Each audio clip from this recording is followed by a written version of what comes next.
to crafters where the sparkle never quits.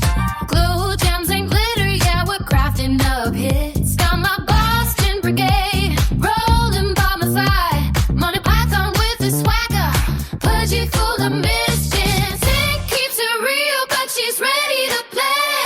We run this crafty kingdom every single day. And don't forget Peaches, yeah, she runs the show. She's a sassy little queen, but goes with the flow.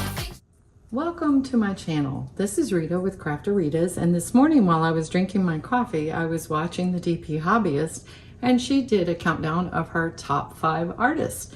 So I thought I would tag on to that and also do mine. So thank you for the idea, DP Hobbyist. I appreciate it. So we're going to start with my number 5 favorite artist, and that is Cute But Weird from Munimade. And this is hanging there, and I know there's supposed to be no drills on the canvases or a whip, but this is the only Cute But Weird I have right now, and it was such a joy to complete that I wanted to include it in my top 5 because it is my top 5. So Cute But Weird, and that one is 40 by 40 centimeters and had 39 colors. And as you can see, it had some ABs. It had 1, 2, 3 ABs. I did not add any other enhancements to it. I did it as charted, and it was a delight. So that is number 5 for me. All right, next is another one that, yes, I have already done. However, it is supposed to be my favorite artist. So here is my favorite canvas by my 4th favorite artist. And this one is called Tardis of the Lake, and it's by Rose Proffitt. And I ordered this back when she still had her Rose Proffitt diamond art and was selling independently. So it was roseprofittcreations.com. I do believe she has closed that down, and she may be selling her artwork in other places now. I'm not sure. But this one was another one that was an absolute joy to complete.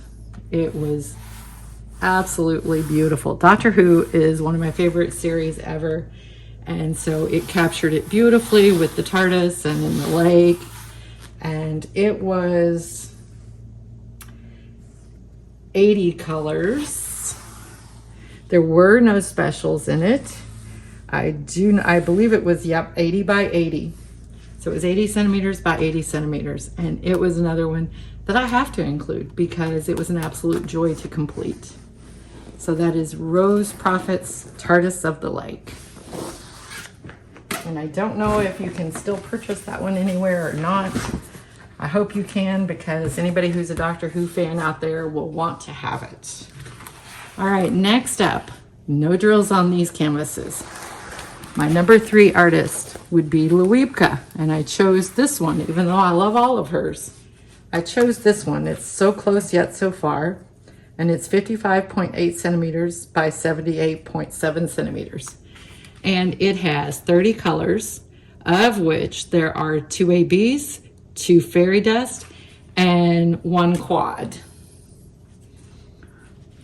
And I chose this one because Christmas is a magical time for me. I have wonderful memories growing up of Christmas, and I just love the little kitty cat.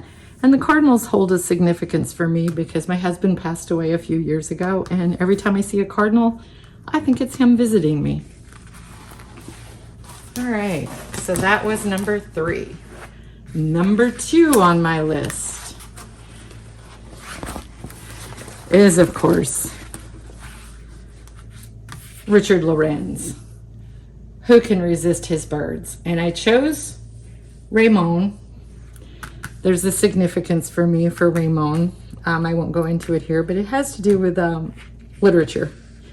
And this one is 50.6 by 76. And it has 53 colors. And of that, there are 1, 2, 3, 4, 5 fairy dust and 2 ABs. So this one is going to be very fun to do, I think.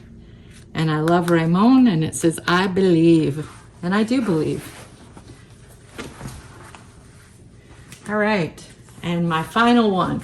For those that know me, this is not going to be any surprise. And the canvas I chose is just because I had to choose one. But I don't have a favorite from this artist. They are all my favorites.